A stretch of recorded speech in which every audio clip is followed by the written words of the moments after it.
I think he's just trying to, you know, get as comfortable as you can here in these practice sessions. Oh, Chase Elliott at the wall. Whoa, no, here we go. Kevin Harvick. Chase Elliott, Ryan Newman, Denny Hamlin, and Kevin Harvick. Guys, the thing about Denny Hamlin, he's the one Toyota driver that left his teammates. They went to the garage. He went out there and got in this big pack. And he might have the most damage of any of these cars, other than maybe the 9 of Chase Elliott. The 10 of Almirola gets the inside. 21's got a run on the outside. Run, yeah. But here comes the 6, and that's going to try to close that hole up. The 9 tried to move up in front of the 6, and just no room. Yeah, love to hear the spotter on that one with Eddie DeHunt, the spotter for the 9 of Chase Elliott, because that 6 was coming with a lot of speed. I'm not sure the 4 ever hit anything. It looked like it was a roof flap. Yeah, you can see Chase just comes up thinking that he could fill that hole, and that hole was not there. Nope. I think Harvick. I think he might have got tipped by Hamlin. And you could see turned, but we'll see. You could see right there, Hamlin nosed in with the right front, heavy damage to the 11 FedEx Toyota.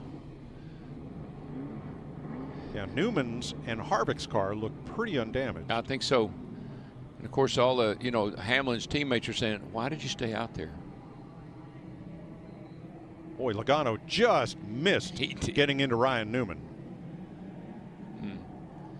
I know that looks minor. It looks like it just kissed the wall a little bit, but it tears those cars all to pieces.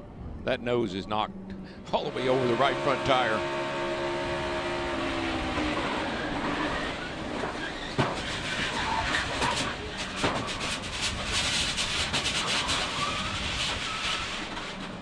Let's go to the garage. Wall over in turn 3. It looks hard like a against 41 it. It's Kurt car. Busch, and he hit it hard. Third tire going down the straightaway. And that is the first tire issue we've had in this practice session. Oh, he knows he's got a problem right there. Daryl, it looked like the left rear tire. It looks like where that it had that look to it. Tread yeah, and came that's where off the of tread it. came from. Looked to me like. And where he hit the wall. Oh my goodness. That was a big impact. That Middle is of 1 and 2. Huge hit for Jimmy Johnson. Freaking rotated right around. Yeah, new car, guys. Yeah, there's no reason to look at that one. That one is destroyed. Wow. This is off the back of a massive turnaround from qualifying to practice earlier this morning. Don't worry about it. We're not going to make practice. So you heard Chad, basically, you heard Jimmy say, listen, guys, it's a backup car. He drives into turn 1. Car is way loose on corner entry. You heard Ricky Not the same car they unloaded. And that car right there is not, I don't think that's a repairable one. That might be a throw. Over there on the back, guys. Did she get in the fence, Daryl, or just spin and slide up there? At the monitor, and then I looked up and saw her going sideways. Uh-oh. Yikes. Ooh, Danica just gets, she gets loose up off of 2 over there and slams into the side of poor old Parker that he was just going by minding his own business. This concrete surface, even though she was way up high, there's no rubber down on it right now. Yeah, they blew the track off there just before this practice started. There was some dirt and dust. Cool back down. Well, I'm already seeing right at the trouble. We got trouble. Truex, Earnhardt, crash. And the pole-winning car for the 500 is in smithereens. It is no more. Anything, TJ? Yes, sir.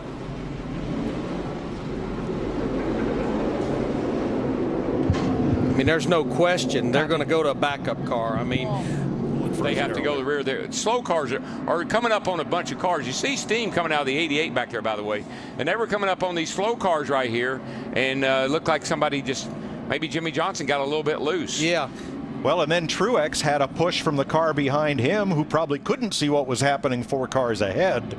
But, Larry, I think that means the 88 will have to start in the rear of the field.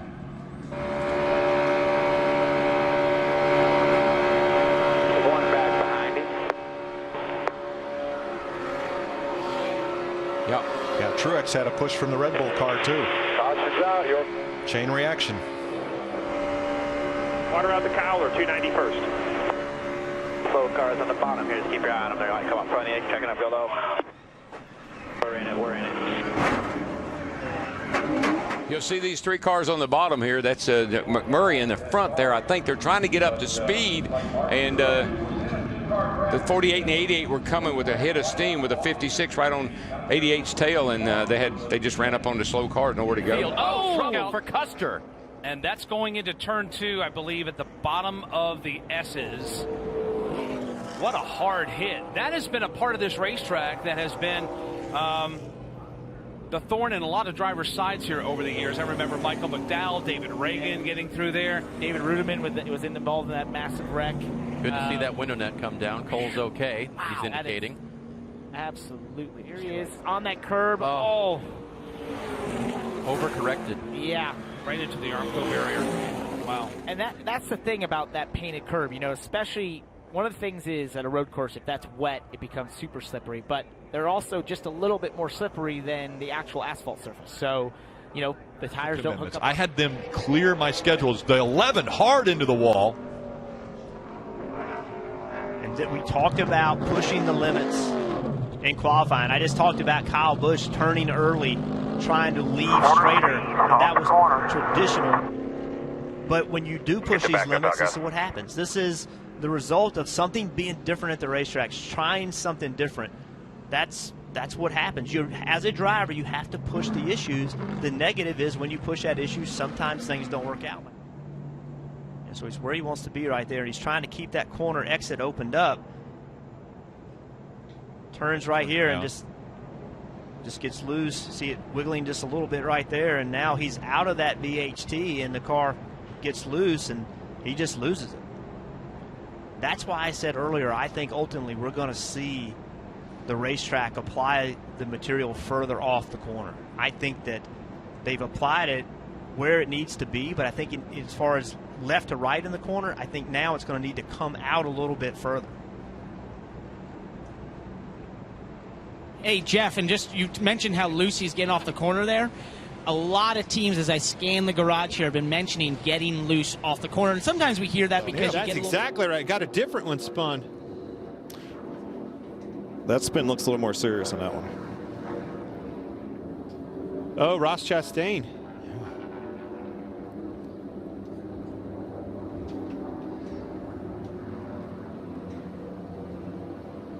Oh, boy. Look, and then the other one in the background. Spin it again, or Chris Buescher. Turn one, brought out the yellow. Obviously has a flat tire. You can hear it flapping. Some damage there on that right rear. It's not like an issue entering the corner, Phil. And we talked about the speed down into these corners. That had to get young Cindric's attention. But it looked like the moving around, not handling good. There you go. One goes around in the wall. You go. Mike Bliss, Joey Logano, Jimmy Johnson. Boy, Kyle Busch just barely gets through there. Did you see Kyle Busch? Wow. You could smell that happening, though, through 3 and 4. That's just what I just said. I don't like what I'm seeing. Don't sweat it. We'll get it taken care of for you.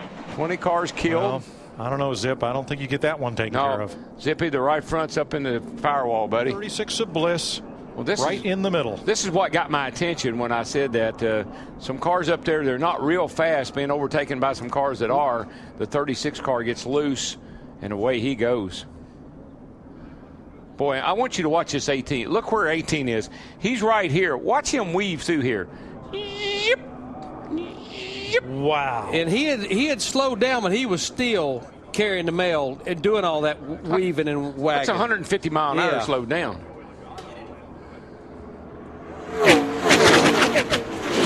know what? Mike Bliss was going to hit that. Well, here, let's ride with Joey. Going to come right in front of him. He got nowhere to go. Joey's had a pretty event. Look at that 18 car. That was amazing that he could get through there. Now, Jimmy Johnson says he didn't hit anything, but that cone did a good bit of damage. Well, he got in the back of the 11. Yeah, he got in the back 11. Not hard. In front of you. Then he spun, as he said, and he's got 4 flat tires. Stay next to the grass. And let's ride with Denny Hamlin.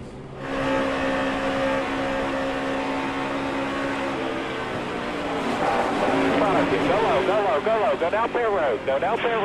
Just slow up. Car inside.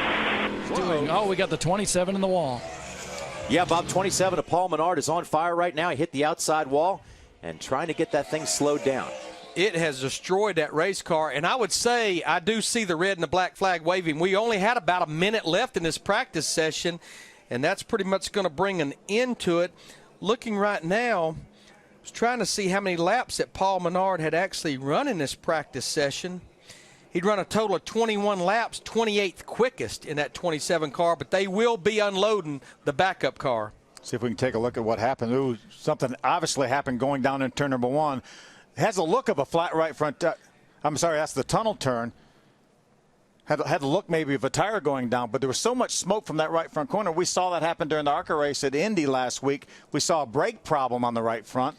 And you are carrying, as you well know, Phil Parsons, a ton of speed headed off into that tunnel turn. Here's what we were talking about, that strip of asphalt. You can see down to the bottom. But Tony's too high in the wall. God. We're back up, guys.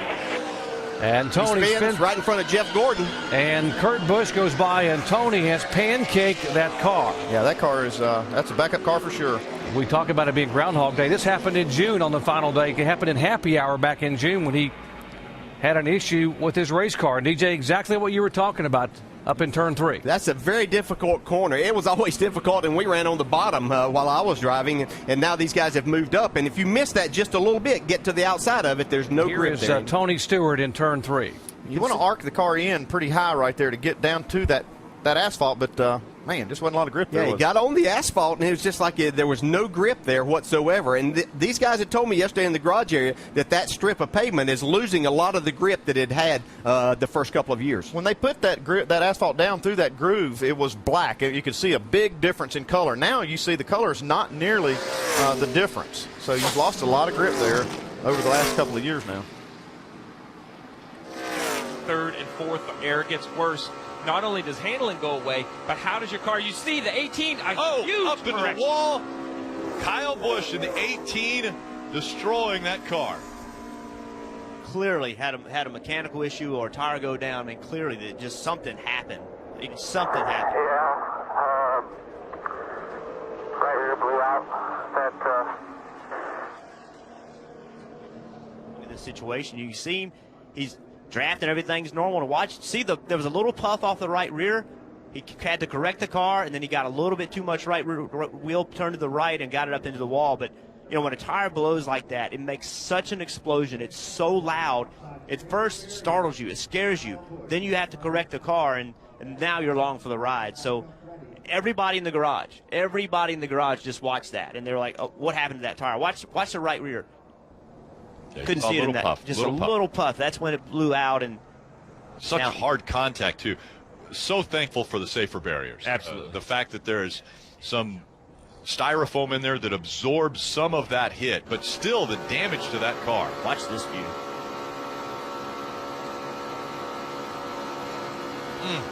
You can see when the back of the car comes out. Caution is out. Caution is out. That was coming onto pit road, and that's the 26. He actually hit the wall. Yeah. Hit the inside wall of pit road. Pit road wall. Came off of turn 3. We can see tire tracks. See if, definitely sideways off 3. It doesn't spin all the way out. That's why he ends up on pit road. Fortunately, he didn't hit the end of pit road. The end of pit road wall. You see everybody scattering. That's very dangerous. The last couple minutes could be, wow, we have a bunch of damage on the 3. You talked about the practice running short. Yeah, 2 more. They're getting it out. They're going to have to unload another car. To the backup, as we were checking out the radar, the 3 got into the wall. Obviously a mock qualifying run. We saw Austin going out there. He turns into turn 1. He's just really high, Jeff.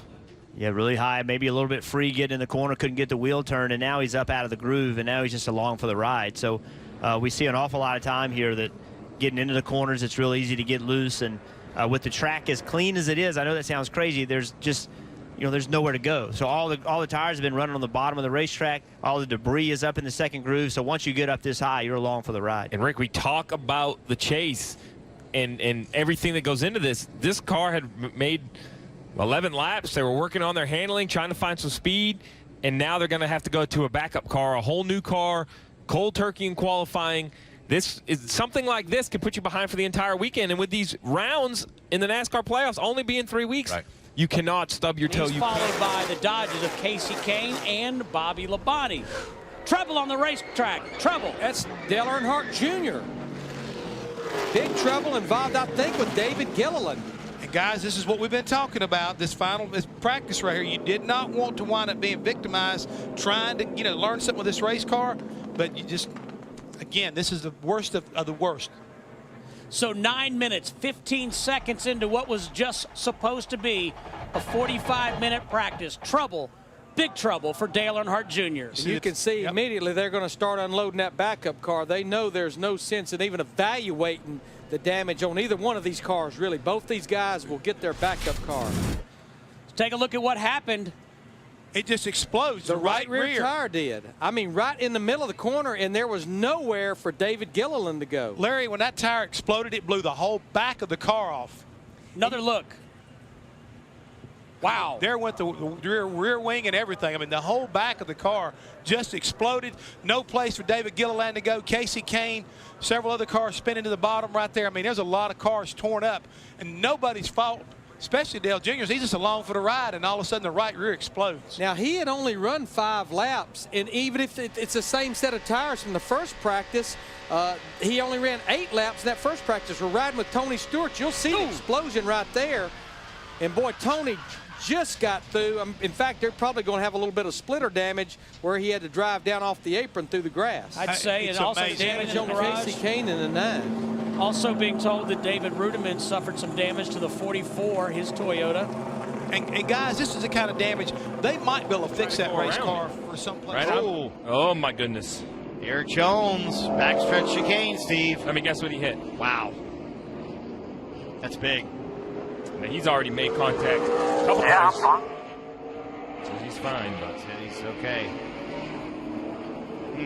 My goodness. There's a car in front of them. Oh, took a peek there around Ryan Newman, and there's no real estate. Oh man, he again. Holy Toledo! Well, you hit those turtles, and you literally fly in the air.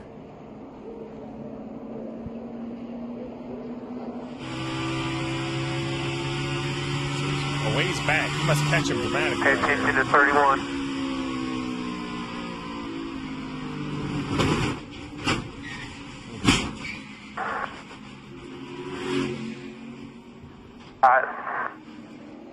Happens quick. Guys, that is the biggest problem with that corner, is that it is single groove. You saw he was half a car out of the groove and had no ability to turn that car. Uh-oh, Trevor Bayne has been in the wall with the Wood Brothers Ford. Told you they didn't feel right. They weren't working. I went in the corner and they did not work at all. I think he's talking about the brakes. How hard you hit? It's done, man. We're going to be in the backup. I'm sorry, guys. I thought they didn't feel right.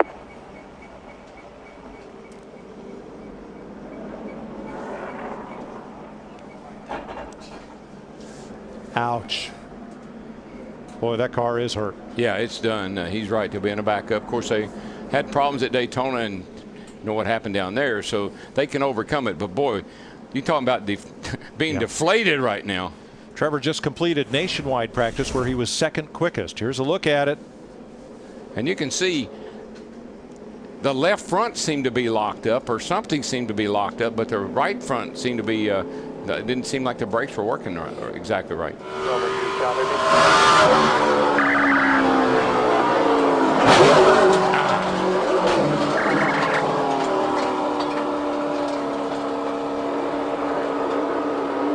It's the 11 of Denny Hamlin. And Denny's had some troubles here. Ooh. And he hit into it this time, Yeah, he did get over there. You can see it, some right side damage. You see that spoiler, the right rear corner. Yeah, beat him pretty bad. It's hard to Look believe at this. Uh-oh. Wow. Man, and the interesting week for the 42 just gets more interesting, doesn't it?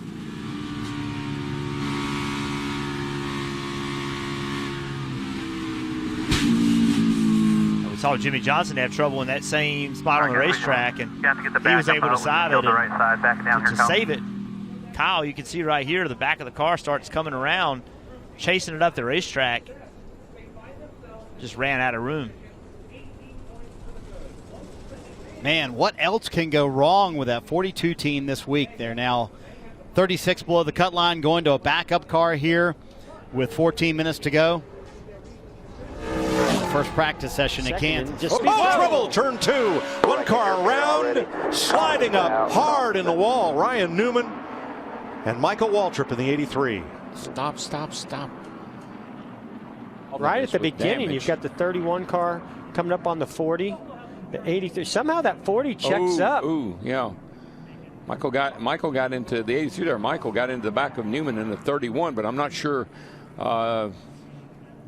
exactly what all took place there. Yeah, I'd like to maybe go back a little further because the 40 of, Reed Sorensen. Well, let's listen to Ryan Newman. I hit the wall to the right front, not very hard, but I did hit it. It been enough to move the hood. The 95 or somebody lost an oil line in front of everybody there. Okay. I think somebody lost an oil line. Yeah, so they saw something that was happening further ahead, and it looked like the 40 bailed out of the throttle, and it's just a domino effect from that point on. It's really hard when you're further back and you're right on somebody's rear bumper to see everybody slowing down. But it's obviously they slowed down. If anybody starts moving around, the 40 car looks like, the 40 starts up the hill. I believe the 40 car's lifting because ahead of him, the 95 is spewing oil. I think the 40, I think he may have gotten into oil because it looked like the car started going up the track and he tried to get out of the throttle a little bit. And Michael and Ryan Newman. Dale Earnhardt Jr., he's in trouble. He has hit the wall big time. That is a tough break for the winner. Last time we were at this racetrack, he has spun around the wrong way. Looks like there's some serious damage to the car. And we only have about 10 minutes left in this practice. There's no way they're going to get the backup unloaded and out there, so pretty much he's going to have to, go to the rear of the field with a backup car. What happens to Junior? You could see he got up out of the groove a little bit. The car looked like it was so loose, maybe he couldn't turn the steering wheel. He got up out of the groove, and it was just pretty much gone. Yeah, and we talked about it early in practice when we saw the 16 get free coming up out of turn 4. Greg Biffle get free. Once you get up out of that black, then it's pretty obviously it's fairly slick up there. Free now, and we got the heat cycle. Yep, pit 4, heat cycle, clean air, and Joey Logano goes for a spin. Left tire. Last week's winner, Joey Logano. And you can see he's made contact with the left rear and the wall.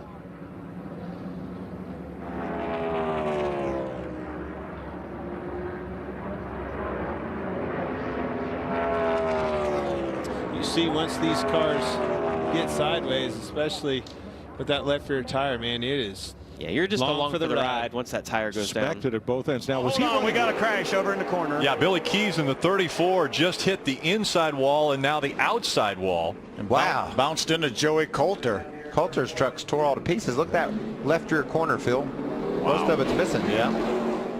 Big damage to the 34. Just made it out onto the track.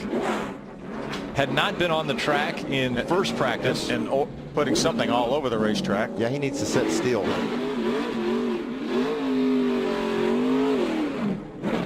So Billy Keys is going to try to take the 34 back into the infield area, which, as you mentioned, fluid on the racetrack now. There's the damage to Joey Coulter's number 22. Joey was certainly just an innocent victim there. He was just coming along, and then I just noticed that the 34 truck, this is the first time he's been on the racetrack, and either. Oh, he's blocked the rear brakes, you think, Phil? Yeah, that's what it looked like. That's what we talk about, this everything being so critical here and the balance between the front and rear brakes. You can see he's visibly slower than Joey, but the second he hits the brakes here, I think it just slides those rear tires. Joey with nowhere to go. Wow.